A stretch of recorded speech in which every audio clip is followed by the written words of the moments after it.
about our mental health for no good reason why. Let's call it Mind Cake. Hello everybody and welcome to another slice of Mind Cake. Mind Cake with him, Lee Crompton, and him, Paul Beeson. Did I do it? Yes. Peter sounds different this week, doesn't he? He does a bit, yeah. That was amazing. Oh dear.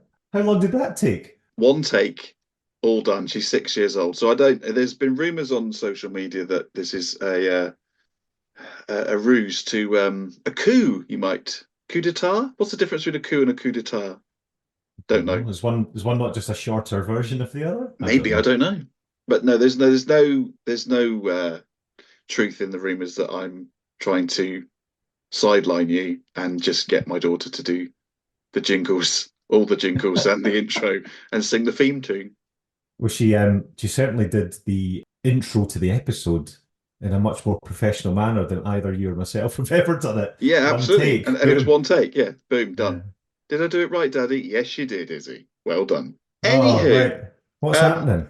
well, harping back to a previous episode where this would be a good time to ask you how you got on with your 10,000 steps. As we're now the Ah, 29th of January, this will be going out literally tomorrow on the 30th of January. Have you done your 10,000 steps a day? short answer, not quite, Okay. but almost. I'm just looking on my phone now just to get Oh, your the phone's on, is it, Paul? well, yeah, just Hmm. I was absolutely smashing it up until about a week ago, Okay. doing 20,000 steps some days. So I think if 20,000 steps. yeah, so if you remember, I said I wasn't going to beat myself up if I didn't do 10,000 steps every single day. Hmm. If I fell short of my target, I would try to make it up. As long as the average for the month Yeah. was sort of 10,000 a day. I Yeah. was like, I'm happy with that because if I don't do it one day, I'll make up for it another day and it'll balance out. And in this last week, I went to London to do a filming job on Tuesday, and I came Is this back the one you on. had to sign the NDA for? Yes, yes, it is. Which we So can't, we still can't talk about that. we can't talk about it. So I was in London for 4 days, and being very important, I was picked up in a car to be taken to the studio and then rehearse, and was driven back to my pal's house where I was staying. You were Yeah, yeah, chauffeur driven around London. yeah, yeah. Well, you didn't I tell me mean, that bit. oh, sorry. Well, I'm telling you Yeah. now. All right, good. And then I was driven again to the studio for the shoot day the following day, and then I was straight on a train back to Scotland. So there was a 4 day period where I was either sat on a train, sat in a car, or stood in a studio. So my step count just went through the floor Well, yeah, you for could those still few walk days. around, but you were just lording it up like little Lord Fauntleroy because you're in the Yeah, big smoke. yeah, and you Mm. can't, I've just looked at my average. So my average is sort of 8,000 and something. Can't remember 8,100 and something per day is now the average. So I'm a couple of thousand short of my average. So whether I can try and do two massive walks in the next couple of days, just try and bump it up, see if I can bump it up to that Can you be 10,000. bothered? I can, but Mm. I just have other stuff to do. It's like work is getting in the way. Mm. And I Bloody know it's not work. real. I know it's not really an excuse, but I'm not so keen on getting up at 6 in the morning to get my steps in before work. I'm not that kind of guy. No, So, but I've no, done I all think, right. listen, I think we're about to come on to this. This is the whole point of the episode. Mm, For the 75% of us who don't, because, long story short, I haven't, I think I did 10,000 steps on one day. So for the mm. 75% of us who haven't achieved our full potential and kept to our New Year's resolutions, Dr. Jan is about to make us all feel better and not beat ourselves up. But if you have done it or part done it, you're in the minority. And if you've averaged 8,000, whatever it is, steps a day, I would say that's pretty good. Thanks, man. Well done. Um, thank Have you. you felt better for it? That was the whole point, wasn't it? Yeah, do like I did feel better for it. I was sleeping better, just because I was, especially in the days where I did like proper big hikes.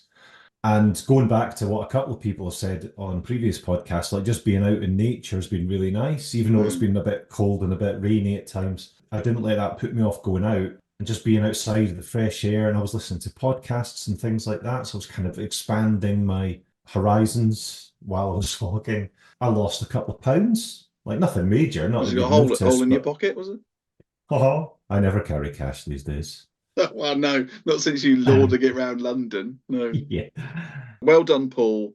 But if you're in the vast majority of people who have made a bit of a Horlicks, then I think this would be very useful. Shall we get into it? Let's do it. Hello, everybody, and welcome to another slice of Mind Cake. And I am joined by one of our favourite doctors. No, not Dr. Dre, who I don't think has any medical qualifications. It's the return of Dr. Jan. Hello, Lee. It's nice to be back. How are you? Am I the first return guest? You are the first return guest. I am honoured, Lee. I am clearly honoured. Thank you for inviting me back. It's nice to be back. Well, you're very welcome. It's mainly for my own benefit that this is going to be a bonus episode for the end of January. So tonight is Burns night. Have you had your haggis, neeps, and tatties, Jan? We've toasted both the lassies and the laddies today. Have you? As part of our Burns night tradition. Okay. Be fair, vegetarian haggis. Not that I'm vegetarian, but vegetarian haggis. Controversially, for me, is infinitely better. I'm still not 100% sure what's in haggis, and I don't want to know. If I'm honest, I think that's probably safer. I think Okay. not knowing is wisdom. But I know that they're caught in the garden. They are, and you can draw them. I think some people have seen them and have drawn them. So you go to most Scottish gift shops in Edinburgh, Glasgow, Loch Lomond, these types of places, you will find them. But Jan, obviously imagery. people have seen them because people have caught them to eat. Clearly, yeah, So obviously. They've seen them. Anyway, in a previous episode, me and Paul were discussing, I think it was the Christmas special, New Year's resolutions, and I was regaling my resolutions for 2023, which were, amongst others, I was going to lose 23 pounds in weight because I think I was, let's say, I don't know, 16.6, and I wanted to get down to 15 stone. That might, again, sound quite a lot of weight. That's less than £2 a month. Just, it's not too ambitious. Yeah. And the other one was run a 10K personal best. Now, of those two, I ended up the year at over 17 stone. So I actually put on half a stone and have now 2 stone off the target weight that I set at the beginning of last year. And in terms of the 10K, I didn't even run a 10K, let alone run a personal best 10K. So what we said was the psychology. We needed Dr. Jan back on to talk to us about the psychology of resolutions. And I thought, again, your SMART objectives, I was making them so they were attainable. And again, so this year, me and Paul decided that we were going to do 10,000 steps a day. Yeah. Which I thought was, again, fairly achievable. Yeah. But we're now the 25th of January, and I have only achieved 10,000 steps on one day. And that is basically when I got lost looking for the wild waterfall for some cold water therapy. So failed. Paul has done very well, I believe, but I just thought, I think it'd be very worthwhile having you back on, Jan, to talk about the psychology of New Year's resolutions and why we shouldn't beat ourselves up when we fail. I think the struggle of New Year's resolutions is something that is very common. And I actually looked at some of I'd like to say research. I think it was Times Magazine, it was the New Yorker that were kind of citing these kind of figures. So I'm not sure it's peer-reviewed, published research, but the kind of the current thinking is about 10% of people will achieve their New Year's resolutions. Another 10%, 15% of people might go part way to achieving some of the goal, but the vast majority of people, 3/4 of people will not achieve their New Year's resolutions. And I think you've already touched on some of the reasons why that might be. You've mentioned SMART goals, and I'll come back to that later. So I think you are in very good company. because you are with the majority of people who struggle to achieve their New Year's resolutions. And when we spoke about me coming on to talk about that, I think there are some really good insights, I think, of how psychology can help us think about that. And again, you've already touched on, because what we don't want is people beating themselves up. Yeah, because you it's a new year, you enter the new year with lots of enthusiasm and lots of, aspirations. Yeah. And then, I mean, the first couple of days I hadn't done my 10,000 steps, and then you're like, ugh. The critic comes out and tells you, look, Lee, here again, it's a struggle. Why are you not achieving this? And that vicious cycle of self-criticism then perpetuates, doesn't it? So I think if we think of New Year's resolutions, I mean, really, they're simply goals. That's all they are. We give them a lot of weight. We give them a lot of onus because they're, on this special day. But, many people will always also feel that the Mondays are also that special day. I will do better come Monday. We have a cultural kind of pattern of thinking where there is this, these significant days. New Year, there's even more pressure, there's even more weight. And I think if we think of some of the reasons why New Year resolutions are a struggle, I think the first place to look is the context in which those decisions are made. So most people make resolutions in between that lost time between Christmas and New Year. You sound like you were very ahead of the game. You were already thinking of it in kind of early mid-December. But really, most people, Christmas has passed, you're half a tin of Quality Street down, you're in your loungewear, in your living room, it's quite warm and you're thinking, oh, it's cold outside, but you're quite cosy and you're thinking, next year I'm going to do better. And so we make, those resolutions in that context. And in that context, it is the perfect setting event for two things: self-criticism and unrealistic goal setting. Okay? Yeah. When we are self-critical, we are viewing ourselves through a harsh lens. And this then informs our decisions around those goals. If we are viewing ourselves through that harsh lens, we know that it's much more difficult to achieve goals. Yes. That is the case. If we are viewing ourselves through that, an alternate, more compassionate view, then goal setting is much more likely to be realistic and it's much more likely to be more achievable. When we, kind of think about what types of goals people set, how often do we hear goals like, what matters most to me next year is I connect with creativity because that's a really important value for me.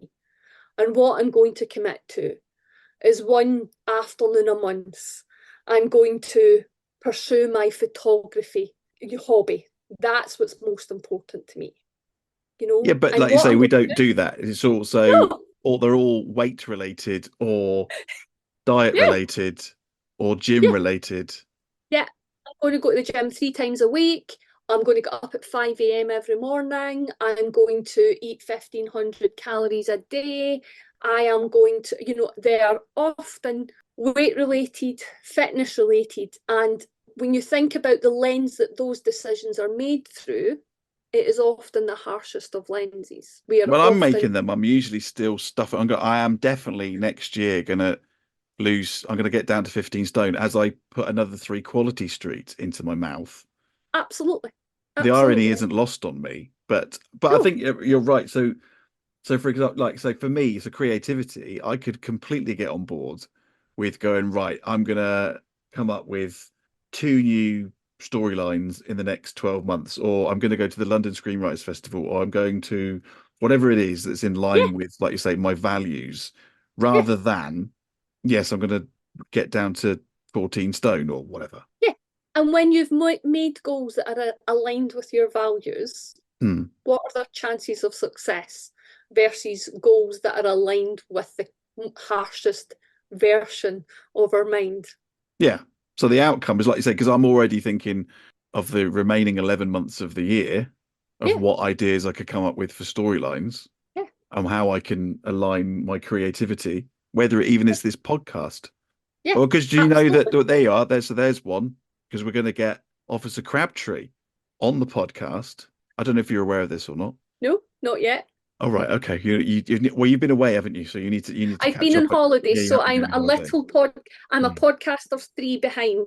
Mhm. But yeah, so I'm not aware of Officer Crabtree. It'll make sense when you when you listen back. But Officer Crabtree, Arthur Bostrom, I think his name is, the guy who played Officer Crabtree in Hello Hello. That is my mission to get him on the podcast in 2024. Anyway, enough of that. But that already is exciting. I'm thinking, right, ideas for scripts. The thought of going out and doing 10,000 steps. So how I try to combat that, again, Yeah. I mentioned it on one of the earlier podcasts, was I came up with a menu. Yes. So on the menu would be, I don't know, drink 2 liters of water, do your 10,000 steps, do half an hour of exercise, whether that's running or walking or whatever, meditate, 8 hours of sleep, don't drink alcohol, don't snack, whatever Yeah. they were, whatever positive Yeah. things. And then Mhm. out of that, I would say, right, I need to do 2 a day. So it might be Okay. that I haven't got time to do 10,000 steps. Cold Yeah. water shower was another one, but I have got 3 minutes to have a cold water shower. Uh-huh. Or, I can't, the thought of drinking 2 liters of water today is just not happening. But I've got Yeah. time to do 10,000 steps and whatever it is. Yeah. So at least then you're doing what you fancy. Yeah. And I think that's helped, but you're almost taking it a step further and go, well, what do you actually really want to do? And what do you actually really want to achieve rather than I just want to fit in last year's jeans? Going back to the podcast where we talked about ACT, it is connecting with what matters to you most. Mm-hmm. It's connecting with those values and having a kind of clear view of that, I think, that can help us move into a kind of healthy headspace, a positive health space, rather than a threat-focused health space of that sinking feeling in our chest because we've got to do 10,000 steps a day.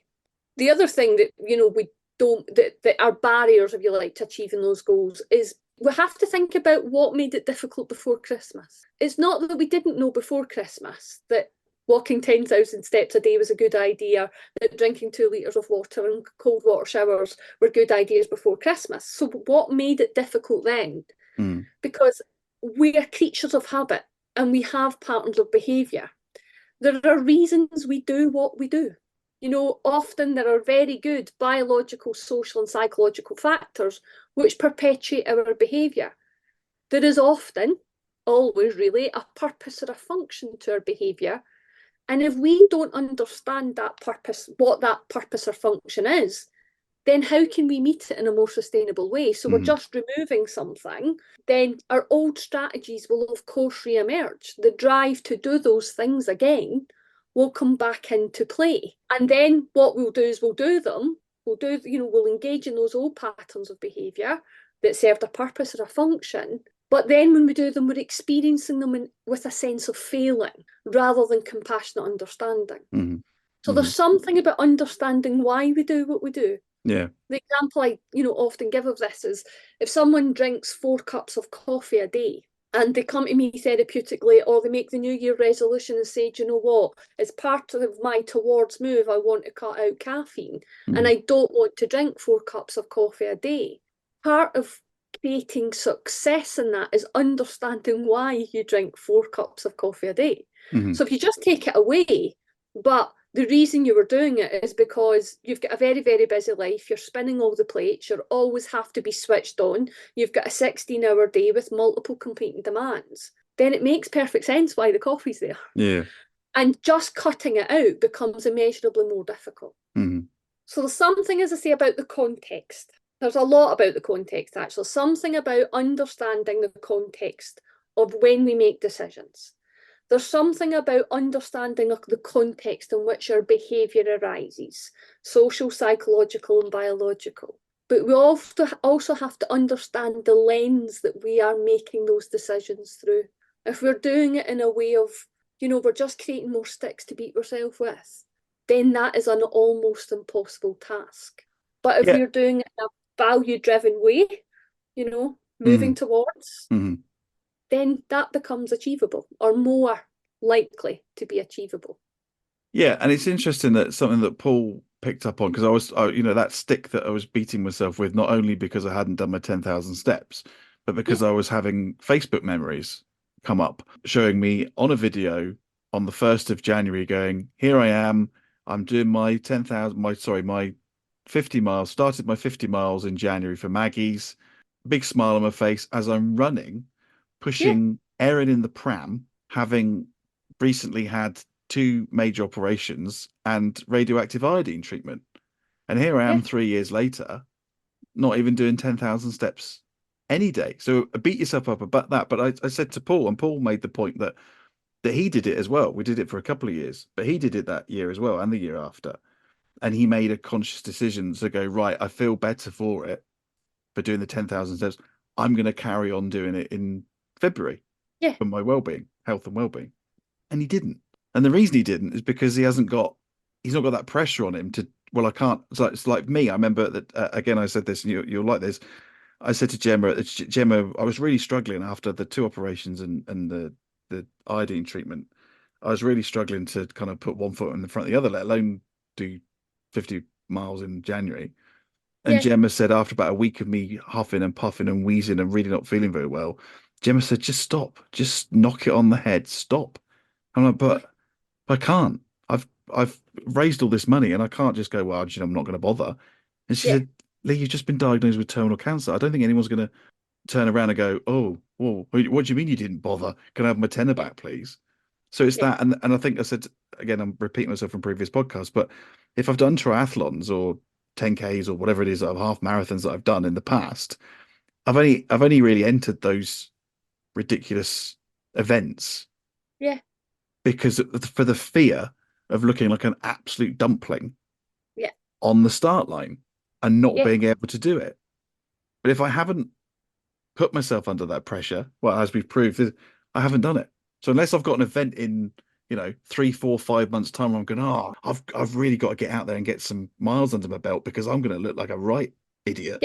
Which again, I don't know if that's particularly healthy, but I always found that I really enjoyed the event because people get really nervous at the event, and I never got nervous at the event because you've done it all. Then you've done all the training, you've managed to get to the start line without getting injured, and the pressure was off. Then the pressure for me was, oh God, I've got to get out and do another, whether it be, especially with a triathlon, a bike ride, a run, a swim, because you've got to try and juggle all 3 plates. So I'm not sure fear is a good way to healthily approach things either, but. What you're describing to me is how I think of that in my mind as threat-based drive. It's that if we think of a kind of emotion regulation system, we think of them as threat, drive, and soothing.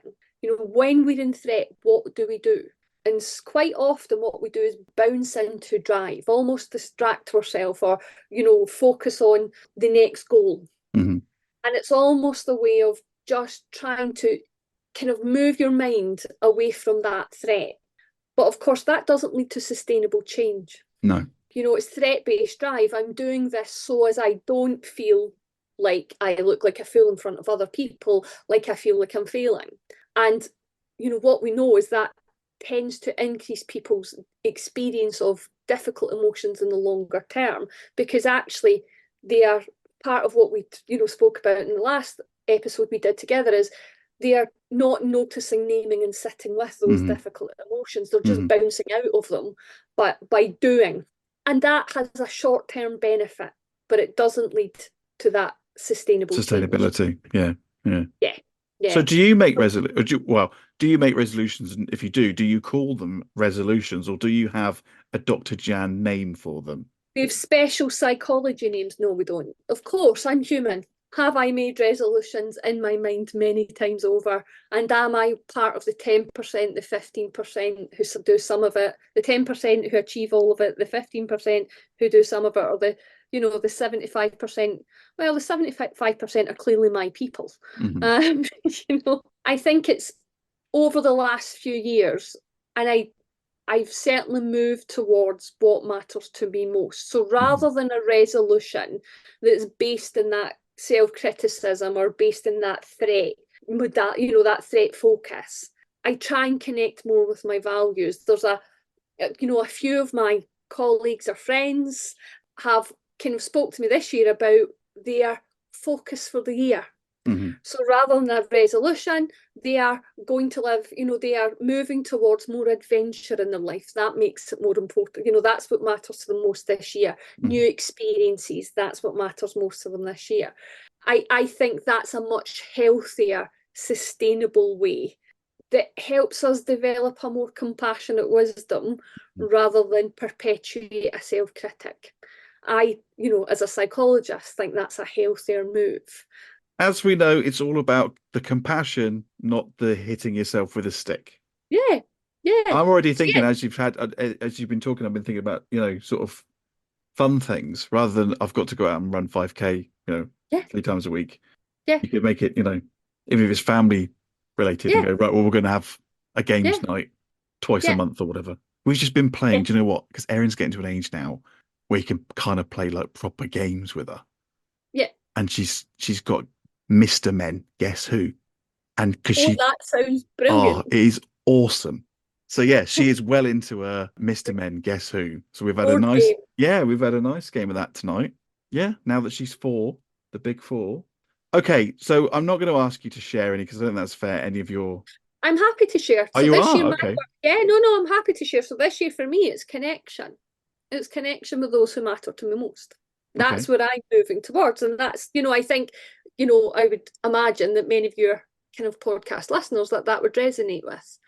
So again, from an ACT perspective, it's thinking about what that looks like, that committed action. So what do I need to put in place? It's not just saying the words or having it in mind. It's trying to put that into a committed action. And so, I've put in place a number of events where I'm connecting with those who matter to me most over the next coming, there's no time scale particularly on it. I'm not saying once a week or once a fortnight. I'm kind of just, I'm making sure that I am prioritising that movement in my diary, that moving towards that in my diary. Excellent. And that's, we're at the end of January, so I don't know if it will sustain, but it's certainly something that is, I think, a much healthier move, a value-based focus, rather than critical stick to resolution. Yes, critical resolutions. No. Value-based focus. Action. Yes. Yeah. Value-based action. Yeah.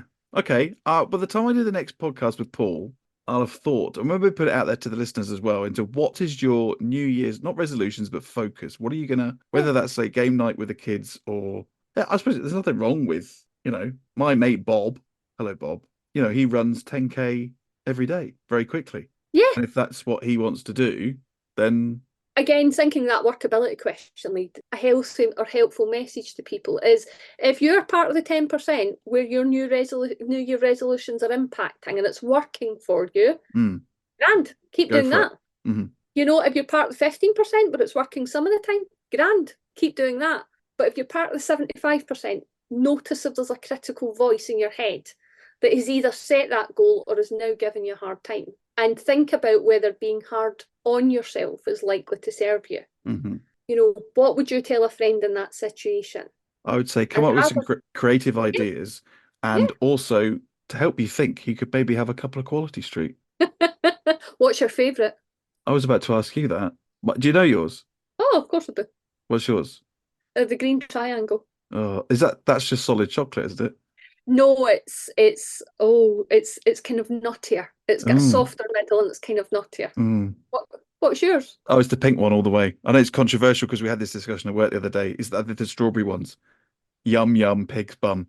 And the thing was, nobody else likes them, so there's plenty of them left. Because you always end up with the toffees. You always end up with the round toffees that you break your teeth on. Yes. Nobody likes those.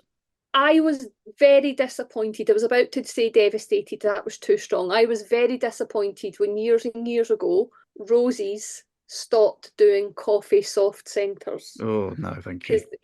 I don't like coffee at all. But it's, the coffees, they were my favourite and everyone else hated them. So I always got them. But it's the same with, is it Revels? Yeah. They've got is that the one where they got we don't know what you're going to get? Yeah. I'm sure they've got a coffee one. And again, it's like what's it's Bertie Bott's every flavoured bean. Like getting the coffee Revel is like getting the snot. So I've gone back into Harry Potter. If you haven't read Harry Potter, then it's... I have read Harry Potter. I know you're... Yes, you like a bit of Harry Potter. Right. Have we covered resolutions? Are you happy that you've covered all your bases? I Do think you feel? Yeah, I think I we do. have. Yeah, I think you've got it above and beyond. I mean, again, this was going to be a 10-minute chat, and I think we've done probably best part of half an hour, 40 minutes. So no, I'm more than happy with that. And for my benefit, I feel much better about my resolutions that are no longer resolutions. No, And yes, just keep thinking about my value-based living yeah, and apply that. that's to be honest, I think that's the towards move. Yes. That's what takes you towards. I think values, yeah, can help you think more clearly about what it looks like to move towards the rich and full and meaningful life. Even if it would be a suggestion for people to do the values exercise and just pick out what value or values matters most to them. Russ Harris's values checklist, it talks you through it. Does it? Yeah. We'll put a link Yeah, you on. don't need the cards. Okay. Yeah. Dr. Jan, we've got less than a minute left. This was going to be a quick chat, but you're an absolute superstar. Thank you as always. And again, I still don't think it's the last we've heard of you. Thank you very much, Lee. It's been lovely being on again. And yes, if this is not the last time you hear from me, then that's okay. It's not the last time. And if it is, yes, I hope that people get something out of the podcast and that they're not beating themselves up at the end of January. Thank you so much, Dr. Jan. Take care. Thank you. What did we think of that Paul Bisson? I thought it was really eye-opening, actually. It made me feel better about myself, for sure. Oh, yeah, 8,500 steps. Yeah, but it also, and I don't want to say like I've already, a second guest, Dr. Jan, because she's obviously a legend. She is. But I think I said this on a podcast, correct me if I'm wrong, but I was like doing the resolutions in January when it's off the back of Christmas, it always seemed like the worst possible time to start, something like that. I always think, give yourself a break in January and start in February. Well, yeah, that's kind of half what she said. She said, some people just go, well, I'm going to start on Monday. I'll start the diet on Monday. Yeah. My mum's good for that, yeah, which is like, oh, yeah, my mum's a chocoholic, big time. And she's always like, oh, yeah, healthy eating starts on Monday. It's now just become a running joke that she says that every Sunday, like the healthy eating starts tomorrow, and it never does. Does she listen to the podcast? I think so. Hello, Paul's mum. Hi, Mum. I better say hello to my mum because my mum does listen to the podcast. Hello, Mum. I find it quite bizarre having conversations with Dr. Jan because there is a shift in dynamic. Well, yeah, I suppose you're used to having discussions under slightly different circumstances, I suppose, aren't you? What were we talking about? Oh, yeah, resolutions. Resolutions. So basically, if you've made a bit of a Horlicks of it, don't beat yourself up. You can, if you're one of the smug 10-15% that either did them or did part of them, like some people I could mention, then well done you. What do you want? A pat on the back? If you did, but no, I am going to take her advice and come up with things that are, because immediately when she was talking, I've done it again, I've started a sentence, then got into another sentence. But as she was saying, what ignites your passion, and I'm thinking it's writing. It's not necessarily doing 10,000. It's writing. But you could come up with two different plots or two different storylines. I'm like, yeah. And immediately I could feel myself. My shoulders go back, and I'm like, yeah, I could do that. And that's a good positive aim or goal to have. That's in line with something that actually interests you. Yeah, and that was the key thing for me. And I think when a lot of people make their New Year's resolutions, invariably it's going to be something to do with I'm going to eat less bad food, I'm going to do more exercise, I'm going to go to the gym more. It's the kind of stuff that like certain people who love going to the gym go to the gym. They don't need to make resolutions about it because they love doing it. Why? I've never understood that.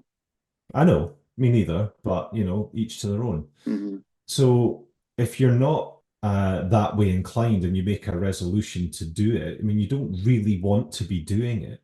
So there is a lack of impetus to follow through with said resolution. Whereas if it's a goal orientated resolution or something that's in line with your goals or your values, you're more likely to do it. Yes, and I've been listening to a lot of a few podcasts recently about eating and nutrition, which have been fascinating, and I think we need to come back to at some point. And they say the same things. So if you're, yes, you should eat healthily, and yes, you know, the farming industry is in many respects broken, and yes, there's lots of fertilizers and what do you call it, pesticides and all these nasty things that go into our food now that maybe weren't there a while ago. But if you make the decision, I want to lose weight and therefore I'm going to eat lettuce.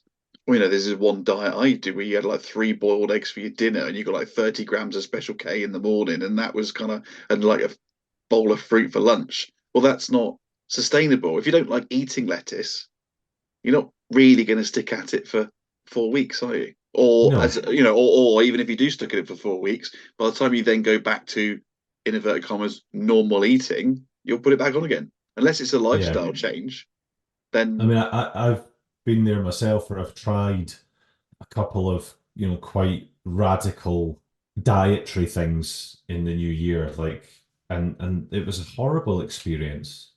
like You know, Barry Bethel. yeah, but I mean, Do you remember Barry Bethel? I do, yeah, the Slim Fast That guy. was me, Barry Bethel, and he's got Yeah. massive trousers on. Yeah, Mm. but Sorry, carry on.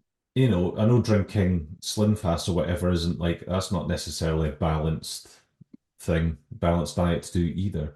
It would have been a lot tastier than the one that I did a while ago. What did you We'll do? go into it now. You drank your own piss, didn't you? But yeah, I've been there and it's horrible. And we stuck to it and we did it. And then at the end of it, we didn't feel good. No. We had lost a little bit of weight, but we didn't look healthy because we weren't eating. Mm. We didn't feel good. And you know, it was depressing. It was miserable. And we both love our food. So yeah, it was horrible. So yeah, I'm not doing anything like that again. It was disgusting. Right, less than a minute. Do your housekeeping. Oh, Beesa's housekeeping. Oh, how very lovely. Email us at sliceofmindcake@gmail.com. Find us on Twitter and Instagram at Mindcake Podcast. And find us on Facebook at Mindcake. Right. Oh dear. Thank you for listening to our bonus episode. See ya. Bye.